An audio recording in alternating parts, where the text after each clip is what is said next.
Tenemos una coyuntura bien particular y por lo tanto vamos a tratar de ver la evolución y la mirada de los expertos. Quiero saludar y agradecer el tiempo de espera al economista Roberto Kachanowski, que tiene la generosidad de atendernos. Roberto, buenas tardes. ¿Cómo te va, Pepe? ¿Qué decís de bueno? Un gusto ¿Qué saludarte. tal, Una Roberto? alegría. ¿Cómo estás? Lo mismo digo, Bien. Roberto, lo mismo digo. Bueno, nos vamos a tutear, siempre se lo cuento al público, nosotros Sí. nos conocemos hace décadas, hemos sido compañeros de escuela secundaria, así que no encuentro otra forma de tratar a mi buen amigo Roberto. Roberto, ¿sorprendido por lo de ayer y por las consecuencias de hoy o lo veías venir? No, lo de ayer era, a ver, estábamos navegando sin brújula, ¿no? Porque las encuestas, en rigor, en Argentina y en el mundo no están dando nada bien, así que no sabíamos nada, estábamos a ciegas. Ujú. Sí me sorprendió de alguna manera el nivel de adhesión que tuvo Milei, pero tampoco tanto porque se percibía mucho en la calle y hablando con amigos, el hartazgo. Habrá que ver si lo que canalizó él fueron ideas o hartazgo, o una mezcla de las dos cosas, ¿no es cierto? Ujú. Pero más allá de eso, cuando uno, y además, otro elemento que sí es importante es la mala elección que hizo Juntos por el Cambio en general. Si bien Patricia le gana la interna a Horacio Rodríguez Larreta, la realidad es que se tuvieron como 14 puntos menos. Y el oficialismo que está desnorteado. Ahora, desde el punto de vista estrictamente económico, ¿cómo lee la cosa la gente? El mercado son gente operando, comprando y vendiendo. No es un señor gordo con una cadena sentado en Washington y una mano. Es gente que compra y vende. Y no lo tomó bien todo esto. O sea, ve una gran incertidumbre. Si te fijas, es casi un resultado económico similar al que hubo, o una reacción económica similar a la que hubo en las PASO del 2019. Ujú. Muy parecida. Se dispara el dólar. Yo lo vi 6,95 recién, pero no importa. 6,95, 6,90 ya se disparó. Eh, tenés, además, ¿cómo debería reaccionar la gente frente a alguien que fue el que más votos sacó? Dice que es pro mercado. Deberían estar subiendo las acciones y no están subiendo. Y los bonos tampoco. Bueno, los bonos suponete que decís, bueno, van a reperfilar. Pero la pregunta es, ¿por qué las acciones no suben? Entonces yo creo que ahí hay una gran incertidumbre. Primero que no sabemos cómo se va hasta octubre. Segundo, no sabemos quiénes van a entrar en una segunda y primera, si va a haber segunda vuelta y quiénes van. Y quién gana.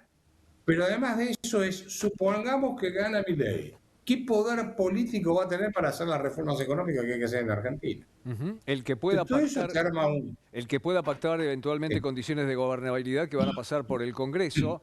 Me pareció percibir un mensaje anoche, eran las 23:33 aproximadamente, cuando subió Mauricio Macri al escenario, que para despedirse y casi enganchando con las palabras de Javier Milei, felicitaba a Javier Milei, me parece que dando un primer paso en donde a ver si puede sobrevolar un poco la situación y puede ser el articulador de un entendimiento entre Patricia y Javier Milei eventualmente.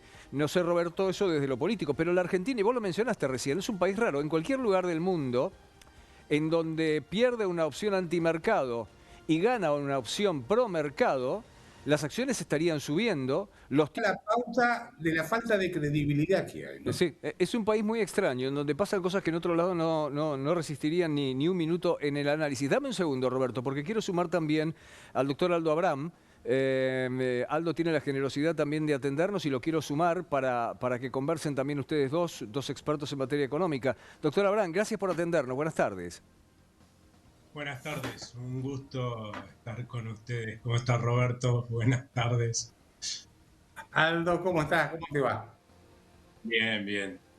Bien, es un país, es cierto que lo que decías hace un rato que pareciera un país raro, ¿no?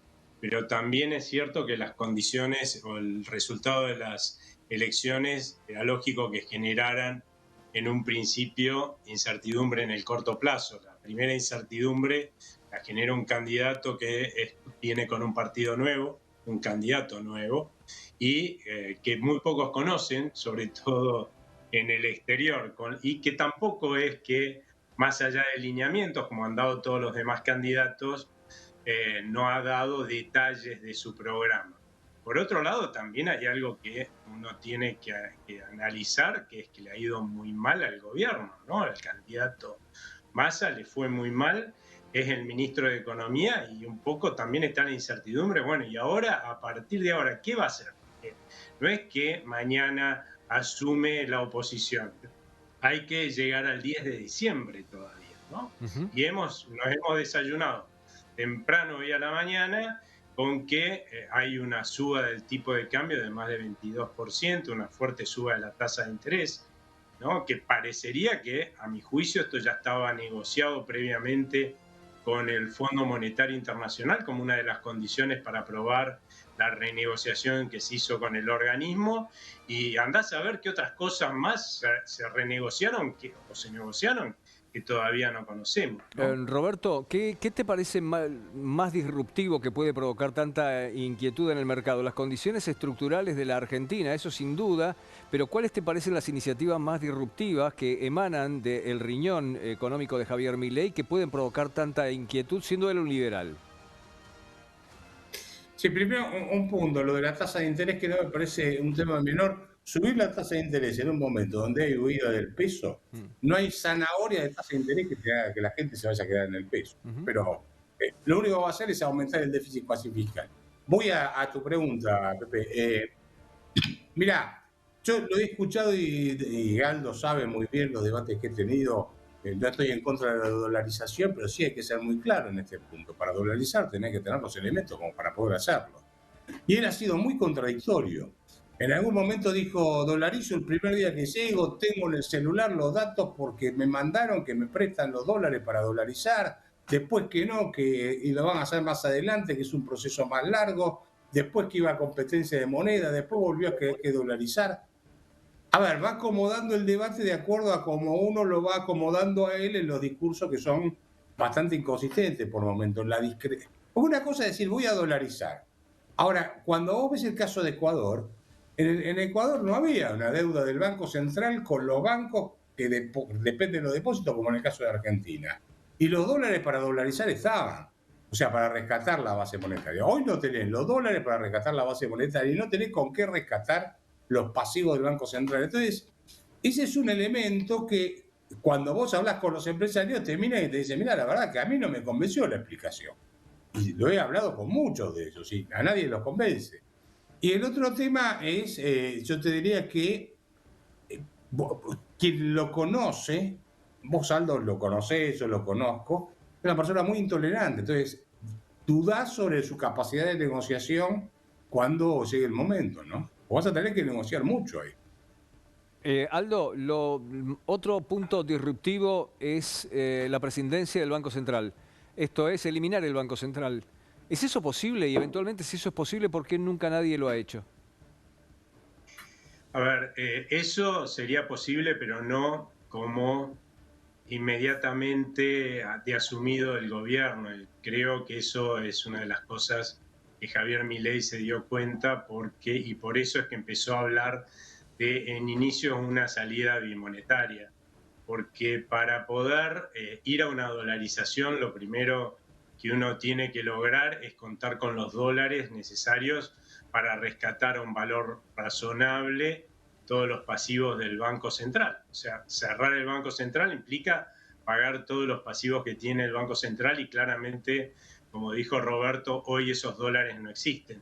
¿Podrían existir? Sí, se podrían armar fideicomisos afuera que implicaran poder hacer una suerte de pedido de préstamo de dólares contra activos, acciones de YPF, no sé, están pensando en armar un fideicomiso con todos los activos que tiene el Banco Central que valgan algo o nada, cambiar, por ejemplo, las letras intransferibles por bonos que valgan algo, pero todo este proceso, hasta que se revaloricen además esos activos que hoy no valen nada, esa es la verdad, valen muy poco, lleva tiempo. Por eso es que se ha planteado salir a un esquema bimonetario con una mayor independencia del Banco Central, que de esa forma se le prohíba a ese Banco Central financiar al gobierno y bueno, y se dedique durante este periodo intermedio a tratar de fortalecer su situación, que hoy es la de un banco central absolutamente quebrado.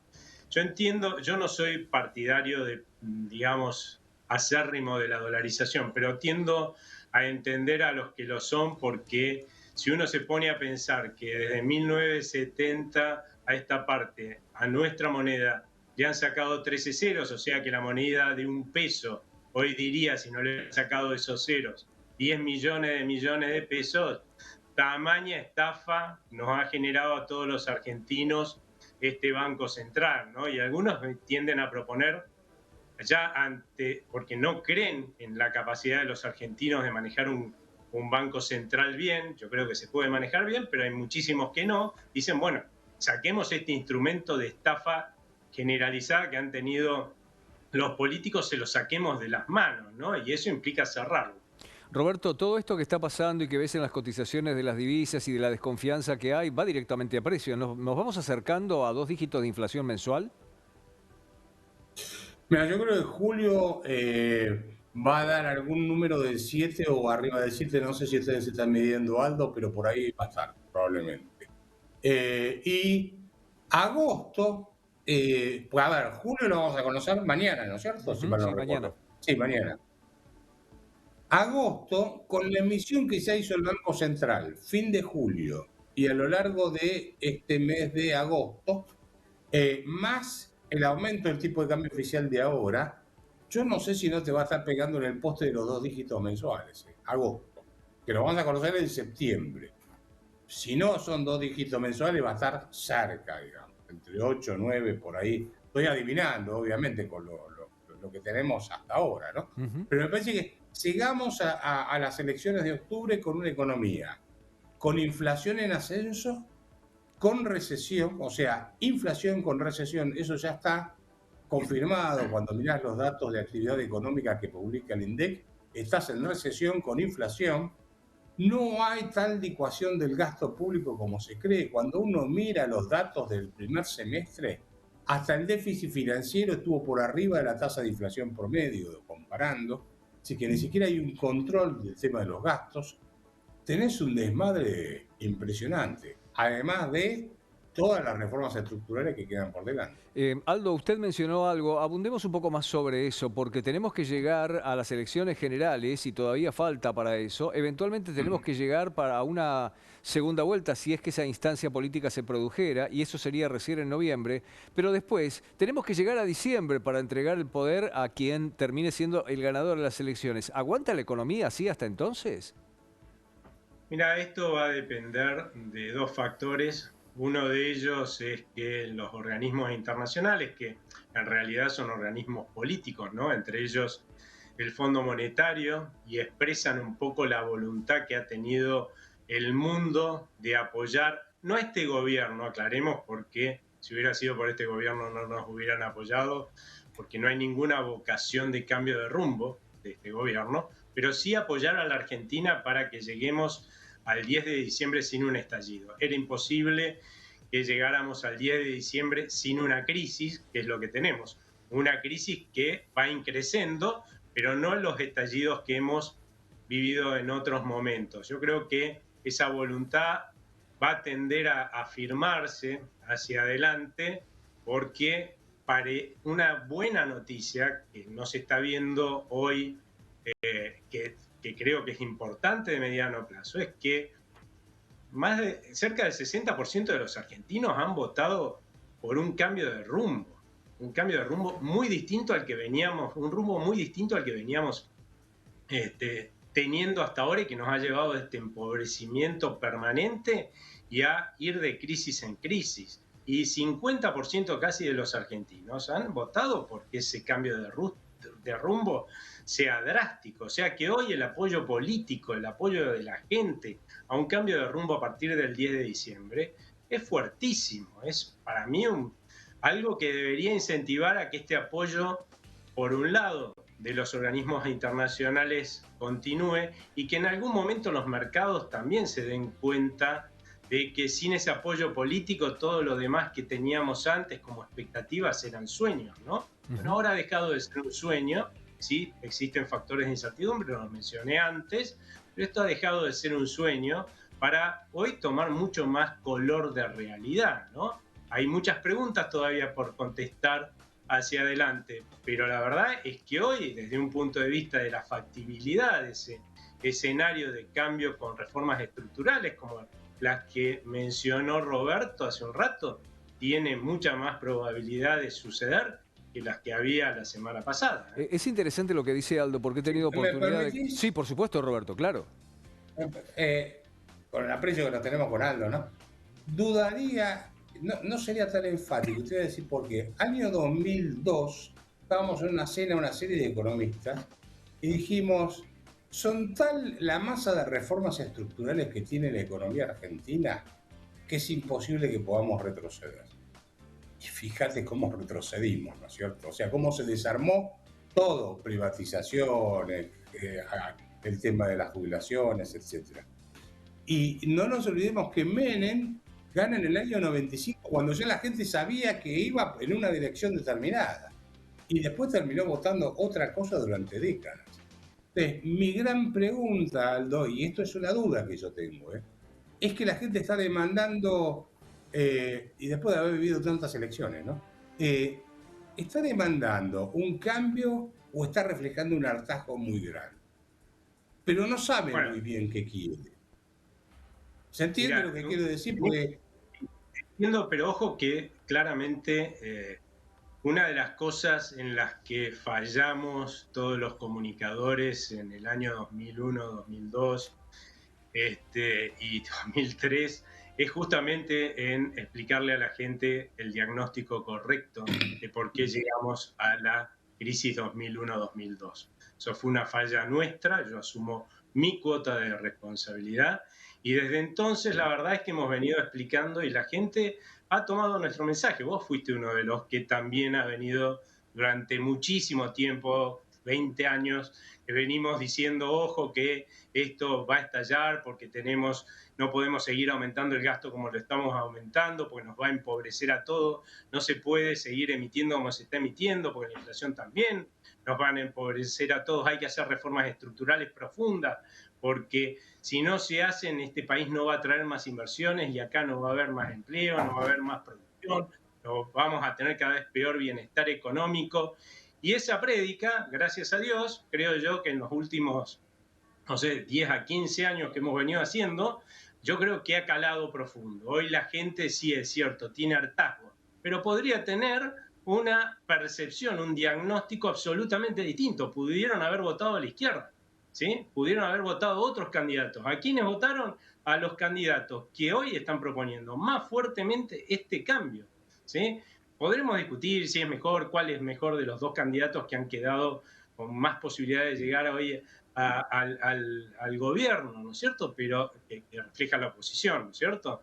Pero la realidad es que eso es lo que han votado, porque el mensaje de esos candidatos ha sido demasiado claro como para que alguien tenga alguna duda de lo que va a pasar el 10 de diciembre cuando asuma y el 11 cuando estén gobernando. O sea, ¿hay hartazgo? Sí, pero hay un hartazgo que se está manifestando con un diagnóstico adecuado, cosa que también había, porque acordate que en el 2001 fue el que se vayan todos, ¿no?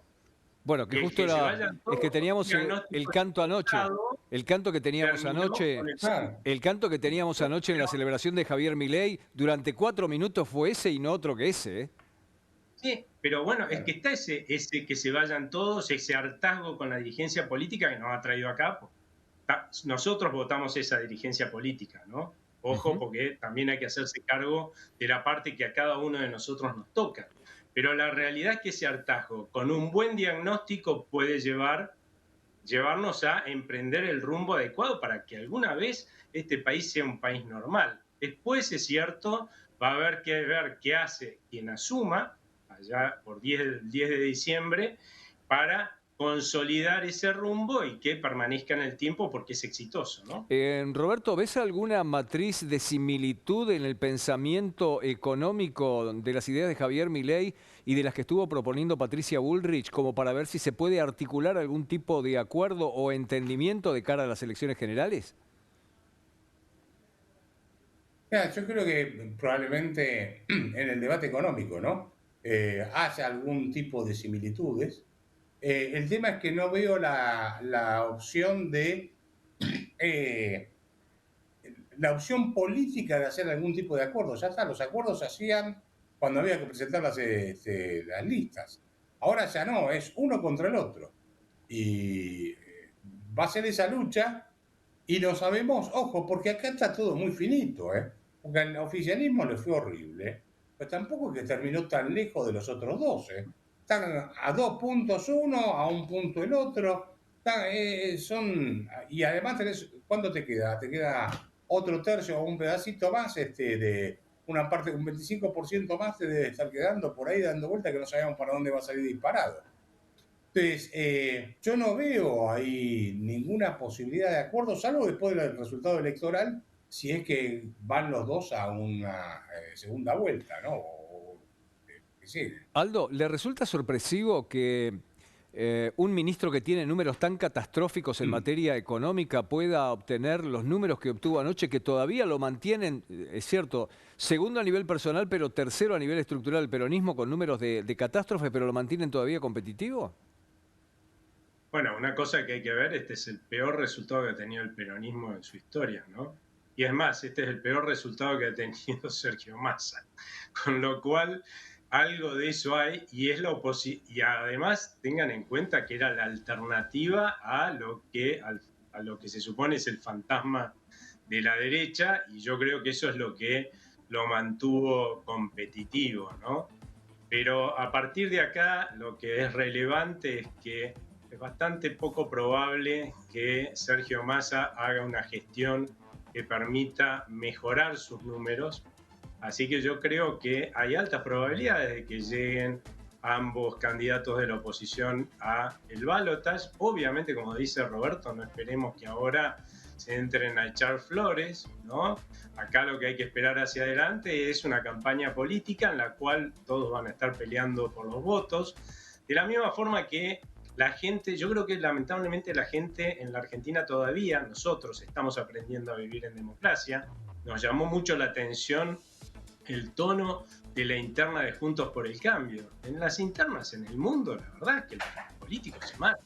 Después se juntan y pechan todos para adelante con el candidato ganador. Acá lo que pasa es que estamos acostumbrados a que venga el dedo del caudillo o caudilla, a decidir quién es el que gana, el que va a ser candidato. Y eso pasaba en todos los partidos, ¿no? También en la oposición. Si estamos teniendo una interna es para permitirle a los ciudadanos que elijan al que consideran que es el mejor candidato. ¿Qué mejor que eso? Tenemos que aprender de esto.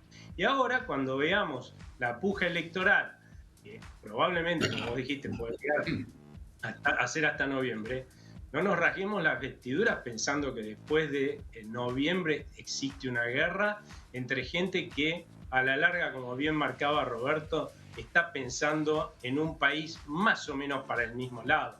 Después se eliminarán las fricciones. Acá lo que es relevante es que todos entiendan que este país está mereciendo en algún momento tener un cambio de rumbo que lo vuelva a un país normal, ¿no? Y que nos dé perspectivas de progreso. Y otros países que han hecho estas mismas reformas estructurales hace 50, 60 años ya están disfrutando las mieles. Ahí se van nuestros emprendedores, ahí se van nuestros chicos.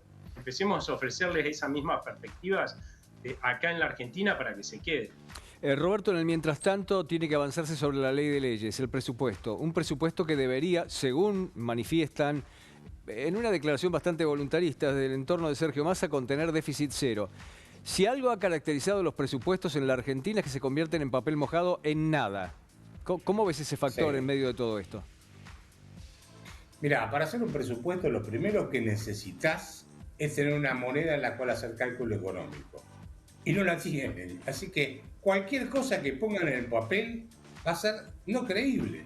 Porque vos para hacer un presupuesto, es decir, voy a gastar tanto en tal mes, tal mes, tal mes, y tenés que tener una unidad, un metro, ¿viste? Si vos tenés un metro que mide 100 centímetros, pero al otro día mide 80, después 75, después 60, no podés medir nada. Pero no podés hacer un presupuesto. ¿Qué es un presupuesto? Estimar ingresos y decir dónde vas a gastar eso. Ahora, para eso necesitas una unidad de cuenta, algo para medir, que es el peso, y el peso no existe. Así que van a hacer algún dibujo, no sé cuándo lo van a...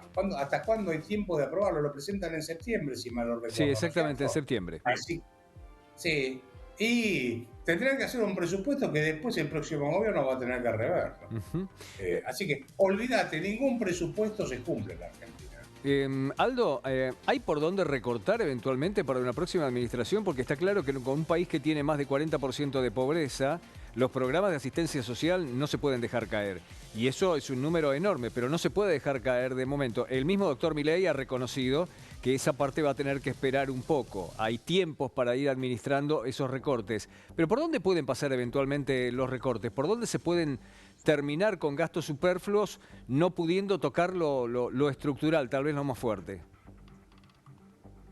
Mira, yo lo que creo es que acá, más que andar recortando gasto que a la larga se va a tener que revisar, porque hay mucha gente que está recibiendo asistencia social que no debería estar recibiéndola, de la misma forma que quizás hay gente que debería recibirla y no la está recibiendo, justamente por esto del clientelismo político demagógico, ¿no? Pero sin lugar a dudas los primeros recortes van a venir por sacarle los subsidios a quienes no deberían tenerlo, aquellos que pueden pagar las tarifas de servicios públicos, sacárselos completamente.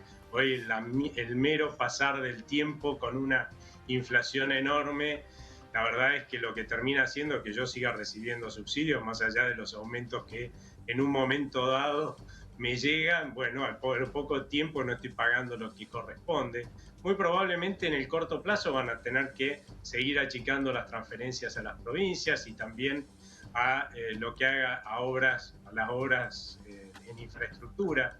Esos recortes suelen ser los que se hacen siempre en un inicio de tratar de acomodar los gastos a lo que son los ingresos. Ahora bien, eso no puede ser lo que haga al ajuste fiscal en el largo plazo.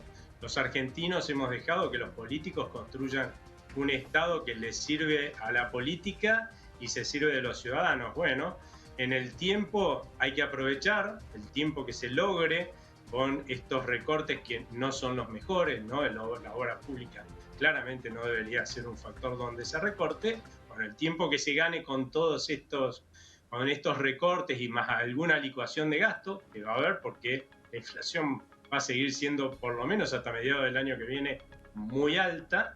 Bueno, con todo eso se gana tiempo como para hacer los ajustes donde hay que hacerlo, ¿no? Empezar a tener un Estado que sea eficiente y que se ocupe de hacer las cosas que manda la Constitución que tiene que hacer, que es para lo que hemos votado esos señores que van al gobierno y que son justamente las que no hacen, ¿no? Pero después quieren manejar empresas y qué sé yo, cuando han sido unos absolutos incapaces en manejar aquello que la gente con su voto le dio a manejar. Roberto. Sí, no, mira, a ver, cuando hablamos de gasto público tengamos presente que el gasto público consolidado, sumando nación, provincias y municipios, porque el nivel de gasto público hay que pedir los tres niveles, porque de ahí sale la plata para bancar los tres niveles, es de 43 puntos Producto Bruto. El último dato que disponemos es el 2021, porque no es tan fácil. Ahora, de esos 43 puntos, 24 los tiene la nación, 15 las provincias y 3,4 los municipios. De manera que el presidente maneja solamente una parte del gasto. ¿Entiendes lo que digo? O sea, puedes decir, mira, tengo que bajar 15 puntos el Producto Bruto. No sé, si bajás 15 puntos, te vas a quedar con 9 puntos de Producto Bruto, lo cual es una parte importante son las jubilaciones. Entonces, acá el trabajo, por eso yo decía antes, se requiere de mucho poder político para coordinar con las provincias y lograr una baja del gasto en todos los niveles de la nación o de los tres niveles de gobierno.